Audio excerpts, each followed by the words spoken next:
इच्छा पूर्ति मंत्र सकारात्मक कहानी। एक भयानक गर्म रेतीला रण प्रदेश और उसमें दर्द से तड़पता एक पंछी। तेज गर्मी के कारण इस पंछी के पर जल चुके थे। ना वह उड़ पा रहा था, ना अपने लिए शिकार कर पा रहा था। दर्द में कुछ भी बड़बड़ा रहा था। चाह रहा था कि जल्द से जल्द इस अवस्था से मुक्ति मिल जाए। उसी दौरान आसमान में ऊंचाई पर उसने देखा कि गरुड़ कहीं पर तेजी से उड़कर जा रहा था। उसे पता था कि गरुड़ भगवान विष्णु का वाहन है और वह उसके सवालों का जवाब पाने में मदद कर सकता है। उसने उड़ते हुए गरुड़ को तेज आवाज लगाई और अपने पास बुलाया। चमत्कारी गरुड़ इतनी ऊंचाई पर होते हुए भी धरती की हर एक छोटी से छोटी आवाज को साफ साफ सुन सकता था। इस दर्द में करा रहे पंछी की आवाज भी उसने सुन ली। गरुड़ उस पंछी के पास गया और पूछा कि उसने क्यों पुकारा। पंछी ने पहले से पूछा कि वह कहाँ जा रहे हैं। गरुड़ ने बताया कि वह स्वर्गलोक जा रहा है। किसी काम के लिए धरती पर आया था, वह पूरा करके वापस लौट रहा है। पंछी ने अपनी दर्दनाक परिस्थिति बयान करते हुए कहा, मैं गलती से दिशा भूल होने की वजह से इस गर्म रेतीले प्रदेश में आ पहुंचा और मेरी यह हालत हो चुकी है। अगर दया करके आप स्वर्गलोक से यह पता कर पाएं कि मेरी हालत कैसे सुधरेगी तो बहुत मेहरबानी होगी।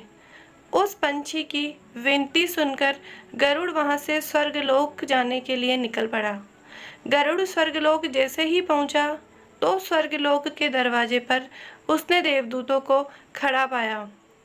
देवदूतों को खड़ा देखकर गरुड़ को उस पंछी के सवाल याद आए। तो गरुड़ ने सोचा कि देवदूत भी इन सवालों का जवाब दे सकते हैं, इसीलिए वह उनके पास गया।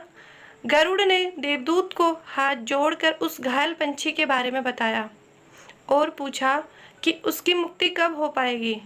देवदूत ने गरुड़ से कहा, यह उसके पिछले जन्म के बुरे कर्मों की सजा है। वह बड़ा ही क्रूर व्यक्ति था और उसने कई पाप किए थे और उन्हीं पापों की सजा वह इस जन्म में पा रहा है और ये सजा तकरीबन 7 साल लंबी है।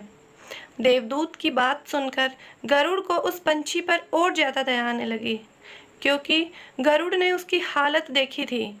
तो गरुड़ ने देवदूत से कहा, भगवान कोई तो रास्ता होगा कि उसको थोड़ी सी राहत मिल सके।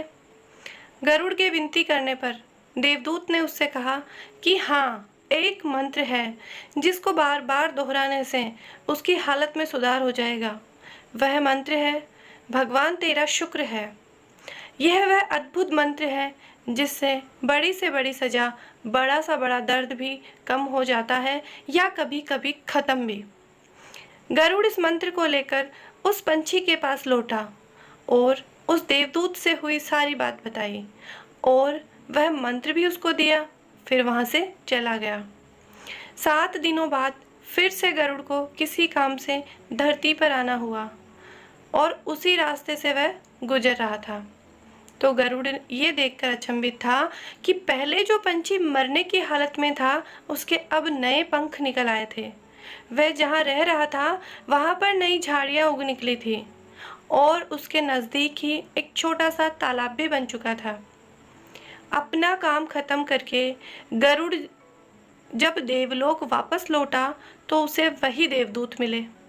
गरुड़ ने देवदूतों से पूछा कि आप तो कह रहे थे कि उस पंछी को 7 वर्षों तक पीड़ा सहनी पड़ेगी, लेकिन मैं जो अभी देख कर आया हूँ वह तो कुछ और ही है।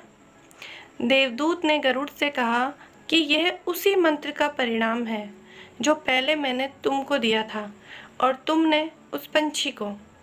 तुम्हारे मंत्र देने के बाद वह दिन रात उसी मंत्र को बोलता रहता। जब उसे तकलीफ होती तब भी वह मंत्र बोलता। जब उड़ने की कोशिश करता और गिर जाता तब भी वह वही मंत्र बोलता। जब उसे भूख लगती तब भी वह यही मंत्र बोलता। और तुम जानते तो हो भगवान कितने दयालु हैं। वह अपने किसी भी भक्त को तकलीफ में नहीं देख सकते। बस उन्होंने अपने इस नए भक्त की 7 सालों की सजा 7 दिन कर दी। थैंक यू दोस्तों। तो आपको हमारी ये कहानी भगवान का बहुत स्पेशल मंत्र कैसा लगा, प्लीज़ कमेंट में ज़रूर बताइएगा और लाइक एंड सब्सक्राइब करना मत भूलिएगा।